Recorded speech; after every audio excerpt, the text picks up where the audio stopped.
Salut la famille, j'espère que vous allez très bien. Nous sommes de retour avec une nouvelle vidéo. Je vous souhaite déjà la bienvenue. Pour ceux qui sont ici pour la première fois, moi c'est Moïse Archip, je suis un professeur et un musicien.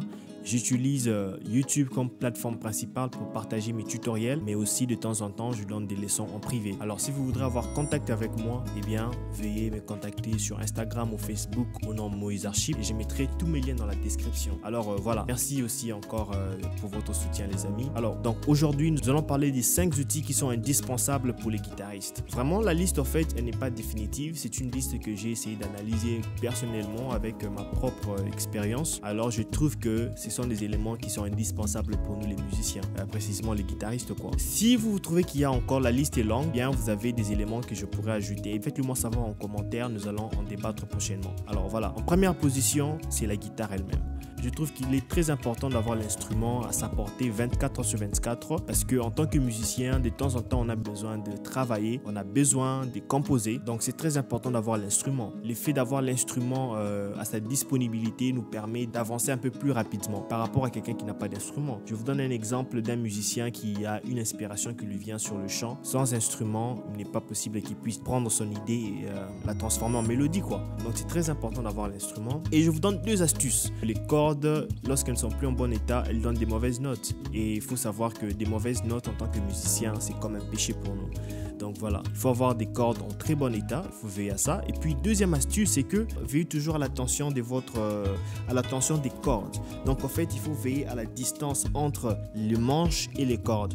Parce que si la hauteur est trop haute, ce qui va se passer, c'est que vous ne serez pas très souple, vous serez très lourd et vous allez développer un défaut. Donc voilà, c'est très important d'avoir des cordes en bon état et aussi d'éveiller à la hauteur. Donc voilà, on a fini avec la guitare. En deuxième position, je parlerai du médiator. Le médiator est un outil très négligeable dans la musique classique. Nos autres musiciens qui font de la musique classique, purement la musique classique, préfèrent jouer avec le doigt, faire les arpèges avec le doigt. C'est comme ça qu'ils apprennent, c'est comme ça qu'ils jouent. Mais pour nous autres, dans la rumba, dans le sébène et autres styles, on a vraiment besoin du médiator pour donner cette précision et cette clarté. Alors, une astuce aussi pour les médiators, moi personnellement, j'aime utiliser des médiators qui sont entre 0.60 mm et 0.70 mm. Légèrement, j'accepte 0.80 mm, donc c'est très important d'avoir un médiator. Et en troisième position, je parlerai du capodastre. Le capodastre aussi est un élément très important, surtout lorsqu'on a besoin de transposer. Attention, le capodastre n'est pas un instrument qui vous rend paresseux ou bien qui fait de vous moins talentueux que les autres. C'est très clair qu'avec la guitare, la structure de notes, la structure des cordes, elle est très différente, par exemple, avec celle du piano. Ok? Alors du coup, le capodastre nous facilite juste à transposer, nous facilite à avoir les mêmes mélodies qu'on pouvait jouer sur une gamme vers une autre sans pour autant faire trop d'acrobatie. Je vous donne un exemple simple. Lorsque je joue une chanson qui a sol et qui va sur do, ok, et que je dois transposer et avoir les mêmes couleurs, je vous rassure que ce sera difficile. Pourquoi? Parce que si je vais par exemple sur la dièse ou si bémol, ok, du coup j'ai du mal à faire ça comme ça. Pourquoi? Parce que même quand je fais ça, ça devient autre chose. Les notes ne sont pas bonnes, c'est comme si c'est désaccordé. Pourquoi? Parce que en fait j'ai besoin d'un autre doigt qui doit bloquer ici. Parce que voilà, ici chez nous, on bloque avec le vide sur sol. C'est comme ça. Mais sur si bémol, c'est comme ça.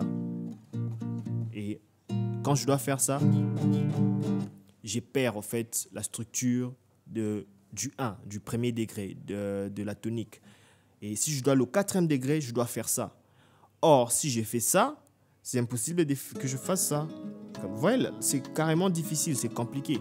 Alors, avec un capot, on a la facilité de reproduire ce dont on a joué sur sol sur une autre gamme. Ok? Voilà, ça c'était juste un petit exemple. Donc, au final, il faut vraiment accepter le capot en tant qu'outil indispensable et aussi pas un outil qui vous rend fainéant ou faible.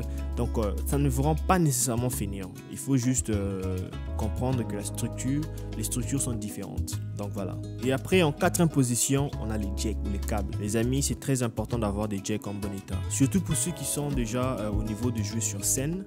Eh bien, je trouve que c'est désagréable d'avoir un jack qui fait des mauvais sons. Ou bien, une fois que vous bougez, le son dérange.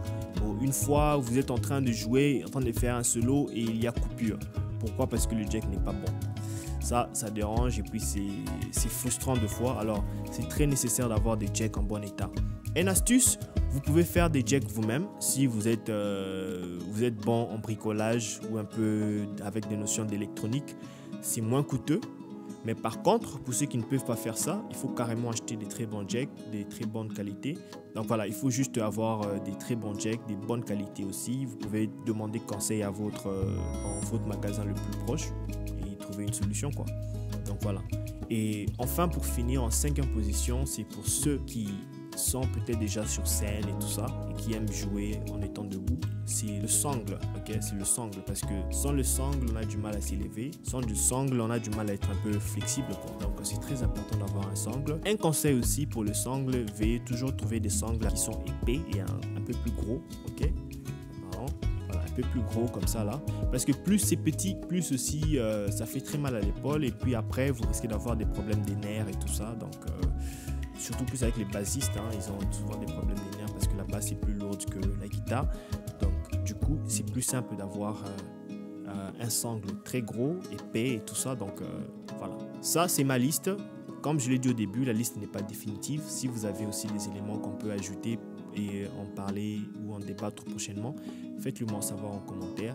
Et pour ceux qui aiment bien les tutoriels, eh bien, la prochaine vidéo, je crois que ce sera une chanson que nous allons apprendre. Ah, aussi, on allait oublier, pour ceux qui ne sont pas encore abonnés, eh bien, veuillez vous abonner parce que cela aide la chaîne à grandir, cela aide la chaîne à aller plus loin, à atteindre une très grande audience. Alors, sinon, merci encore pour votre soutien. Je vous revois au prochain numéro. Bye.